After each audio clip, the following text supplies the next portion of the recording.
Olá pessoal, eu vou dar uma continuidade aqui do meu vídeo anterior sobre coisas que eu não recomendo para crianças pequenas. Então vamos lá para uma continuação da lista. Se você não assistiu o primeiro vídeo, volta lá e assiste o primeiro vídeo, porque tem muita coisa interessante que às vezes a gente nem sabe, às vezes a gente nem imagina, mas as pesquisas hoje comprovam, e a gente que é da área da educação, que a gente estuda e acompanha crianças, a gente consegue ver a diferença que faz essas pequenas mudanças e esses pequenos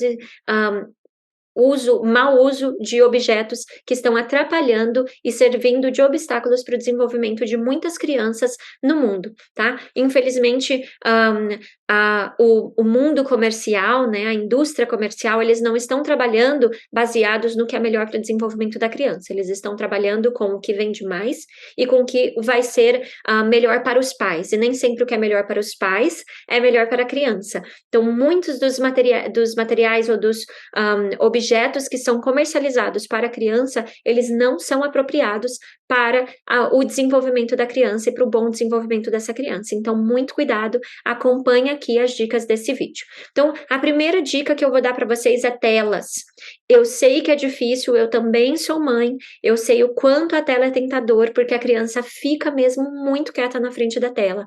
Mas, gente, mais uma vez eu tenho que recomendar para vocês, tela é extremamente nocivo para a criança. Isso, existem inúmeras pesquisas que já mostram isso, que comprovam isso, e principalmente uma criança até os 2 anos, o quão você puder evitar que essa criança esteja exposta a telas, eu indico para vocês, não dê telas para a criança.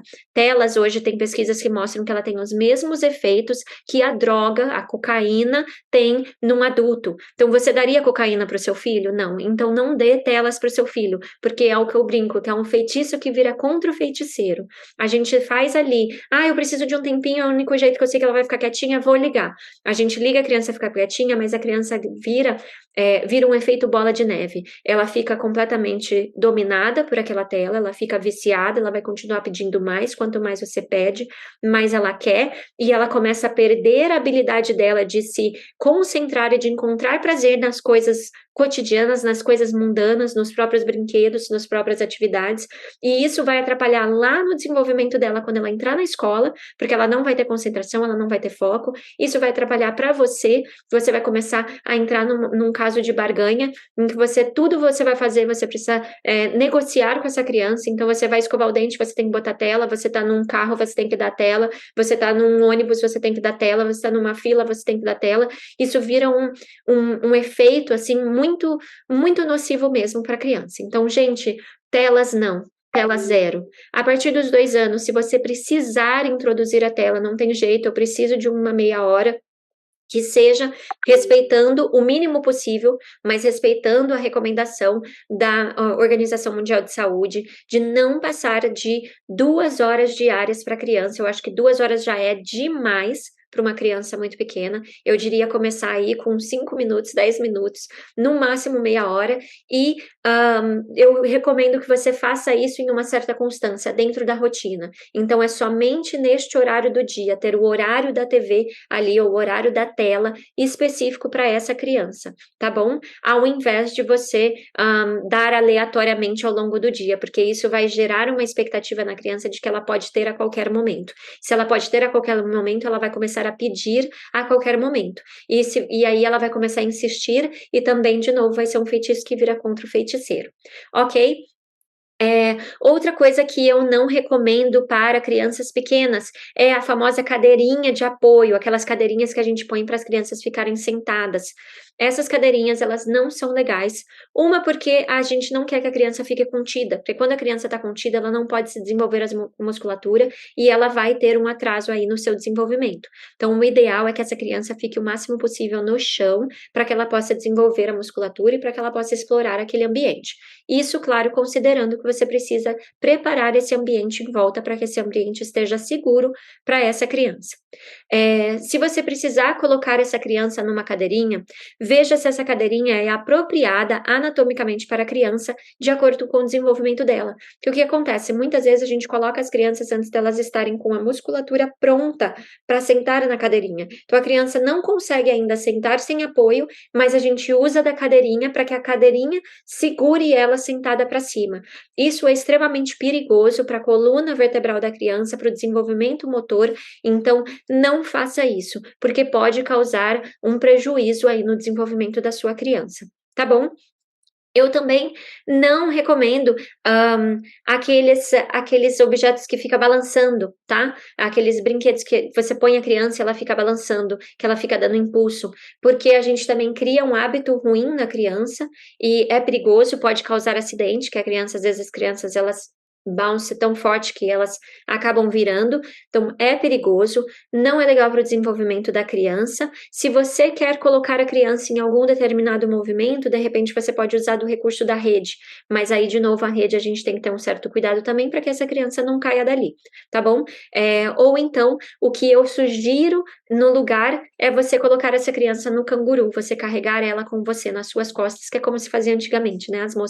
As mulheres iam trabalhar no campo, iam trabalhar, elas estavam sempre com a criança colada ali nelas. Então, Dani, eu não consigo, tô aqui no meio da rua, tô no mercado, não consigo carregar a criança. Então, ou você vai optar por botar ela no seu canguru, ou você vai levar ela no carrinho, mas o canguru é muito melhor do que o carrinho nesse sentido, tá bom?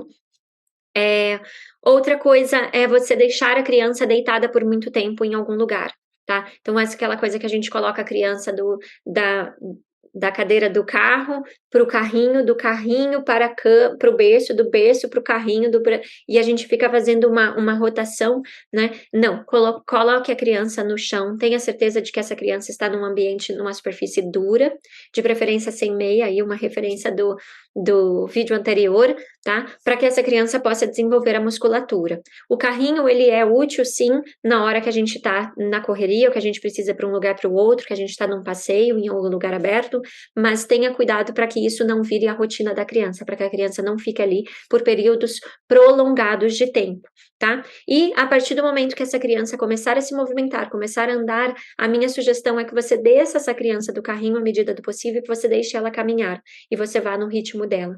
A criança pequena, ela não se cansa fácil, se a gente seguir no ritmo dela. Então, a gente vai ali, digamos que você vai fazer um passeio no parque, ao invés de você levar a criança no carrinho, você pode descer ela do carrinho e você pode deixar ela aí caminhando junto com você e você vai seguindo ela e vai caminhando com ela, tá bom? Isso é muito mais produtivo em termos de desenvolvimento da criança do que você simplesmente levá-la e carregá-la para todo lado, ok?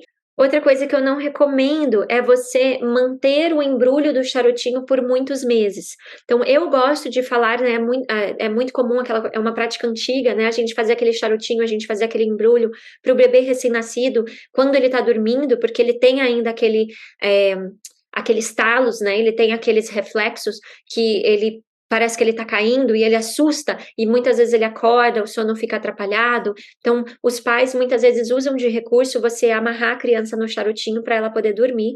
Isso é muito eficiente no primeiro mês de vida da criança, mas eu recomendo que ao longo dos meses, ao longo das semanas, conforme essa criança vai ficando um pouquinho mais segura, vai conhecendo um pouco mais o espaço em que ela está, eu recomendo que vocês vão soltando esse charutinho, então vai fazendo o charutinho com a mãozinha para fora, para que a criança possa sentir a própria mão, sentir o próprio, levar a mão à boca, tá? E você vai soltando os braços, depois você pode fazer o charutinho só no corpo, para que ela não tenha esse estalo, mas para que ela possa ainda utilizar a mãozinha dela, e aí, a partir do terceiro mês, no máximo, você já se livra desse charutinho e deixa a criança dormir tranquilinha, sem nada, tá bom?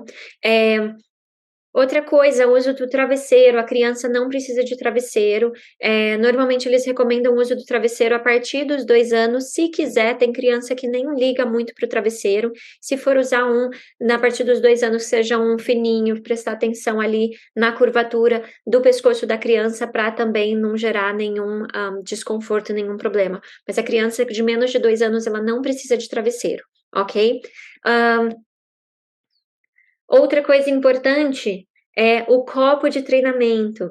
Muitas vezes as pessoas acham que elas precisam dar da mamadeira, elas precisam passar por um copo de treinamento, ou que elas precisam necessariamente dar do peito a mamadeira, e não. Se você está deixando de amamentar e você quer oferecer o leite, você pode oferecer num copo normal, ou se de repente você, amamenta e você quer oferecer outro tipo de coisa, quer oferecer uma água, quer mesmo que seja para um bebê, você pode oferecer direto no copo, você não precisa usar a mamadeira e você não precisa usar um copo de treinamento, tá bom? O copo de treinamento, ele não é necessário, na verdade, o ideal é que a gente já faça a transição direto para o copo. Como seria essa transição? O legal é que você use um copo pequeno e que você coloque pouca quantidade de água para que essa criança, se ela virar, se ela entornar, ela não tome um banho completo, né, mas ela só se molhe um pouquinho, e aos pouquinhos o bebê vai praticando aí como virar. É ideal que essa criança esteja sentada para ela poder beber, né, então a gente vai oferecer só depois que a criança sentar e depois que ela começar a introdução alimentar, antes disso não precisa. E, você sempre modelar, então você pega com as 2 mãos o copo e você modela para a criança como beber no copo, aí você põe o copo na frente da criança e deixa ela tentar. Você vai se surpreender com a rapidez que um bebê aprende a tomar num copo sem deixar cair, ou como ele consegue aprender com rapidez também a coordenar esse copo e levar ele até a boca, ok? Ah, Outra coisa que eu vejo muito comum que as pessoas fazem com as crianças pequenas que eu não recomendo, é você puxar as mãos do bebê para cima para que ela se sente. Então o bebê tá lá deitadinho e a gente pega pelas mãos e a gente puxa e segura esse bebê sentado. Isso é uma avaliação que os pediatras via de regra fazem para avaliar ali na avaliação deles, mas não é uma brincadeira e não é uma coisa que a gente precisa fazer, e de forma alguma, ou você fazer isso, você está desenvolvendo ou trabalhando alguma musculatura na criança, pelo contrário, pode até ser prejudicial. Então, eu recomendo que você brinque com a criança, quando você for levantar ela, você dá o suporte ali por trás dos ombros, né? De repente, dependendo da idade da criança, você tem que dar o suporte também segurando a cabeça dessa criança, segurando ali atrás a coluna dessa criança, mas você sempre levantar ela aqui por baixo dos braços e manter o equilíbrio, lembrando que a criança ela não precisa ser colocada em uma posição que ela ainda não consegue ficar por muito sozinha. Então, o que você pode fazer? Se você vai fazer a barriguinha, você pode botar ela aqui na sua barriga, ou você pode deitar ela aqui em cima de você, e você ir trocando o bebê de posição, você ir mudando ele de posição, tá bom? Outra coisa que eu não recomendo é o silêncio absoluto. Muitas vezes a gente está em casa com um bebê recém-nascido, a gente fica com aquela preocupação: será que eu ligo o liquidificador? Será que eu ligo o aspirador? Ela vai acordar? Será que não faz barulho que o bebê acabou de dormir? Não precisa, você pode carregar a sua vida normal, você pode continuar com a sua vida como você fazia antes. Lembra que antes desse bebê nascer, ele passou quase 10 meses, né? Quase 9 meses na sua barriga, lá dentro, ouvindo tudo que você ouvia e muito mais, ouvindo todo o seu interior, todo o seu funcionamento, os seus batimentos cardíacos, a sua digestão, era muito barulhento dentro do útero. Então, às vezes, os bebês ficam até incomodados de estar num lugar silencioso demais. Não pode carregar a vida normal. O que eu recomendo é começar a estabelecer uma relação entre dia e noite. Então, se tá de dia, vida normal, vida que segue. Se tá de noite, aí a gente faz e tenta manter o silêncio, tenta manter o escuro, para a gente já ir naturalmente colocando essa questão do relógio biológico mesmo para a criança, de que de noite é a hora de dormir, de dia é a hora de acordar, e aí ela vai aos poucos entrando dentro desse ciclo, tá bom? E aí tem outras coisas que são mais específicas de colocar a criança para dormir. Então eu não recomendo que você acostume a criança a dormir no colo. Como que isso quer dizer? Dani, quer dizer que eu nunca vou pegar a criança no colo, mas é tão gostosinho, eu quero muito ficar com ela. Não, é diferente você ficar com a criança um pouquinho, você querer ficar com ela, o máximo possível que você puder, pode ficar no colo com ela o tempo inteiro que ela estiver acordada, fazendo carinho, dando beijo, dando cheirinho, tal. Pode passar o máximo possível de tempo que você quiser e que você gostar com essa criança perto do seu corpo, perto do seu colo, colocar no canguru, isso é saudável para a criança, não é uma coisa que vai fazer com que a criança fique mimada, com que essa criança fique mal acostumada, não vai, pelo contrário, ela vai desenvolver um apoio seguro aí, ela vai entender que você está ali disposta para ela. mas quando essa criança estiver quase adormecendo, quando ela for dormir, o ideal é que você já coloque ela na caminha dela para que ela adormeça naquela caminha. Porque o que acontece? Muitas vezes as crianças que começam a desenvolver padrões de sonos muito cortados é porque elas acabam despertando e levando um susto, tipo, peraí, não foi aqui que eu dormi, o que está acontecendo, né? Então, o legal é que a criança adormeça onde ela vai diversas vezes acordar durante a noite ou durante a soneca, que é muito normal a gente acordar muitas vezes, acordar e ela mesma perceber, ah, tá, ainda tô cansada, ainda tô no mesmo lugar, tá tudo bem, e volta a dormir e ela mesma consegue se acalmar, tá bom? E a outra coisa é escurecer o quarto antes da criança dormir. Então, eu recomendo que você escureça o quarto quando está de noite e deixe ele escuro absoluto, né? Aquela coisa de deixar bem de noite naturalmente fica tudo escuro. E durante o dia você pode fechar a cortina assim, você pode até apagar a luz, mas não deixar aquele blackout, não deixar aquele escuro tremendo. Você deixar num gostosinho, né? Assim como quando você vai dormir durante o dia, então deixar um gostosinho para que a criança consiga aí se regular entre o que é uma soneca e o que é, de fato, um sono profundo durante a noite.